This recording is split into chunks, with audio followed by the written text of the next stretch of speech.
В наших планах дальнейшее развитие ядерной триады как гарантии стратегического сдерживания и сохранения баланса сил в мире.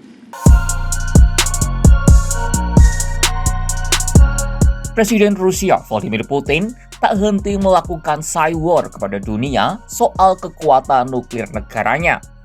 Tak mengherankan, mengingat Rusia adalah negara dengan jumlah kepemilikan senjata nuklir terbanyak di dunia, mengalahkan Amerika Serikat dan China. Kekuatan itu tak ingin dilewatkan begitu saja oleh Putin dan Rusia. Vladimir Putin bersama dengan militer Rusia juga terus melakukan upaya pengembangan senjata nuklir.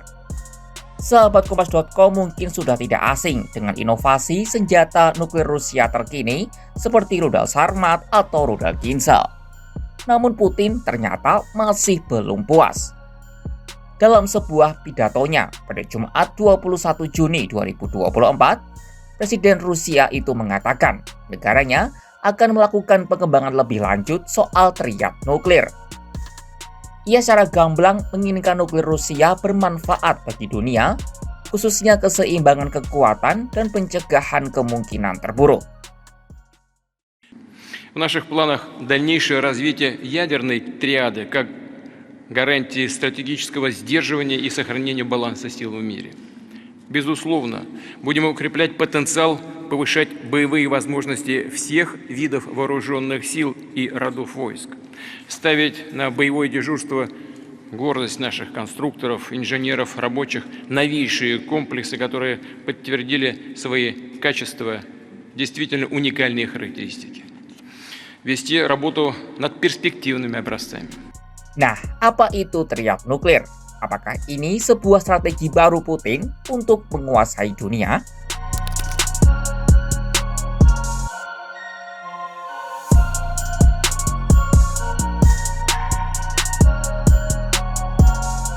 Triad nuklir mungkin menjadi istilah yang masih asing bagi sahabat Kompas.com. Triad nuklir adalah kemampuan meluncurkan rudal nuklir dari darat, laut, dan udara.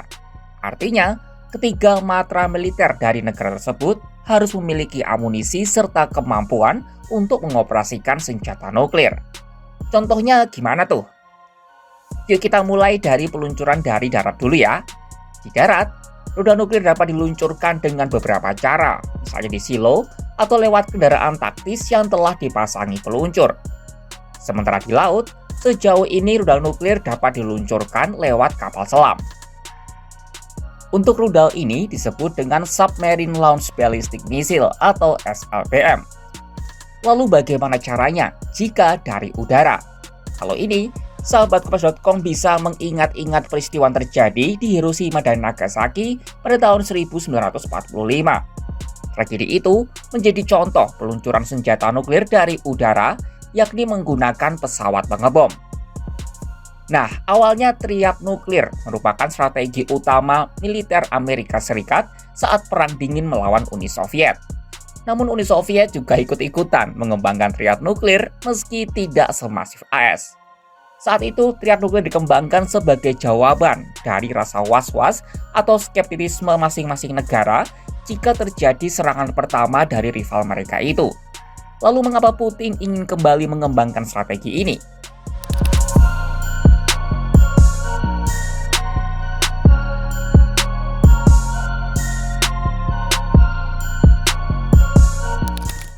Pada dasarnya, negara yang mampu mencapai triad nuklir punya kekuatan yang amat besar. Karena ya, punya senjata nuklir aja udah mengerikan, apalagi jika mampu mengoperasikannya dari darat, laut, dan udara. Saat kali pertama dicetuskan oleh AS saat Perang Dingin, paling tidak ada 3 alasan utama kenapa negeri Paman Sam itu perlu mengembangkan triad nuklir. Pertama, untuk berjaga-jaga dari ancaman rival. Seperti yang kita tahu, Uni Soviet dan Amerika Serikat meski tak pernah berperang secara langsung, tetapi kedua negara saling mengembangkan postur militer satu sama lain. Salah satu yang berkembang signifikan adalah soal senjata nuklir. Nah, Amerika Serikat kerap menaruh kecurigaan jika Uni Soviet dapat sewaktu-waktu meluncurkan senjata nuklirnya. Maka sebagai tindak pencegahan, dikembangkanlah beragam senjata nuklir untuk mencegat kemungkinan serangan dari Soviet. Tujuan kedua adalah memberikan efek gentar atau deterrence bagi musuh. Lebih lanjut, efek gentar ini akan membuat AS punya posisi yang menguntungkan dalam ranah diplomasi internasional. Selain itu, para analis berpendapat adanya triad nuklir dapat saling melengkapi kekuatan dan kelemahan tiap jenis senjata. Misalnya, rudal balistik jarak jauh atau ICBM yang mampu menjangkau sasaran yang jauh dan luas, SLBM yang kuat dalam bertahan, atau pesawat pengebom yang dinamis.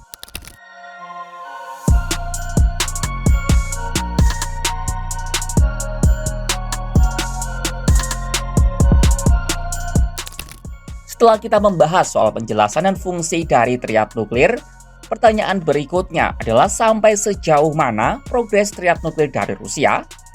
Secara umum, Rusia tentu saja sudah mampu meluncurkan senjata nuklir dari laut, darat, dan udara. Kita ambil beberapa contoh di antaranya. Di laut, Rusia punya amunisi bernama Poseidon. Poseidon merupakan persilangan antara torpedo dan drone. Di mata media barat, Poseidon mendapat julukan sebagai senjata pemicu kiamat karena kengerian efeknya. Sementara Presiden Rusia Vladimir Putin bilang, Poseidon memiliki jangkauan tidak terbatas, beroperasi pada kedalaman ekstrim dan kecepatan luar biasa. Poseidon nantinya dibawa dan diluncurkan oleh kapal selam Rusia bernama Belgorod dari dalam laut. Lalu untuk ICBM alias rudal darat, Rusia punya rudal RS-28 Sarmat, atau pihak barat menjulukinya sebagai Satan II. Sarmat memiliki bobot 220 ton, 6 kali lebih berat dari rudal balistik antar benua atau ICBM terkuat yang dimiliki Amerika Serikat saat ini, yakni Minuteman III. Adapun rudal ini dapat menjangkau sasaran hingga jarak 18.000 km dan mampu melaju dengan kecepatan hipersonik yakni 18.200 km per jam.